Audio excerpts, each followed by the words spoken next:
ምን ችግር ነው? የመርሳት ችግር ነው አጂ። ለስላሳ ከፍቼ ጠርሙሱን ወርውሬ ኮርኪውን ይዛል። አንደው መንገድ ላይ ያገኘው ሰው ጠላቴ ይመስለኝና ካልተጣላው ነው። እኔም ካልቃምኩ እንዲህ ነው እስማ ያረጋኝ። በቃ ይኸውልህ ግማሽ ነገር አዝልሃለሁ። ለምንድን ነው ድንጋይ ያስቀር? ተደብቀህ የምትቀር መስሎህ ነበራ? አገኘ ልባር እብድ ነኝ በሚል ልትማታ እንዳይሆን እኔም ካንተ ባስኩ እዘነጥልሃል። ለምንድን ነው የሚዘነጥሉኝ? ይሄ ደግሞ የምን ድንጋይ ነው? ምን ድንጋይ ነው? የከበረ ድንጋይ ነው። ሽጬልህ ነው 4000 ብር። 4000 ብር የሆንኩሽ ወይ ቀልዴን ነበር። ወርቅ ሲሆን እኮ ድንጋይ ታገኛለህ።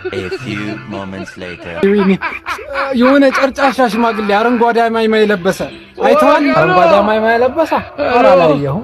ምን አርጎ ወርቅ ነው ብሎ ድንጋይ ይሸጥልኝ? በሽማግሌው ብሷል። እስቲ ግን ምንድነው የሰጠው? እውነቱን ነው መሰለኝ። እንደውም ይኸውልህ ቁራጯ በሚሊዮን ነው የምትሸጠው አሉ። አይገኝም። ከተገኘ ከየት እንዳመጣው ምን በሚሊዮን የሚሸጥና እንዴት አገኙት? እርሱ እንዳከታ አንተ ሰጣኸኝ ነው አሁን እኔ ከየት አግኝቼ? አሁን አይደለም ተተይ ሰጣኸኝ ወይ ምን ነው የሚል የኔ ነገር ረስቼው ነውስ። አሁን ልሸጥልህ ነው ያወጣሁት። 4000 ብር ትገዛለህ? የከበረ ድንጋይ ፊትም የሆነ ሽማግሌ ከበረ ድንጋይ ብሎ አጭበርብሮኛል። እኔ የጨረጨስኩ ሽማግሌ ለየትኛው እድሜ ነው እንትን ማታል? አንዱ ሽማግሌ አጭበርባሪ ሆነና ሁሉም አጭበርባሪ ይሆናል ማለት አይደለም። ለምንድን ነው እንደዛ የምታስበው? አላሁ ሰላም። ለነገሩ ፊቶ ሲታይ እርሶ ጥሩ ሰው ይመስላሉ። እንኩ ዋው ጥሩ፣ አንተም ጥሩ ነህ።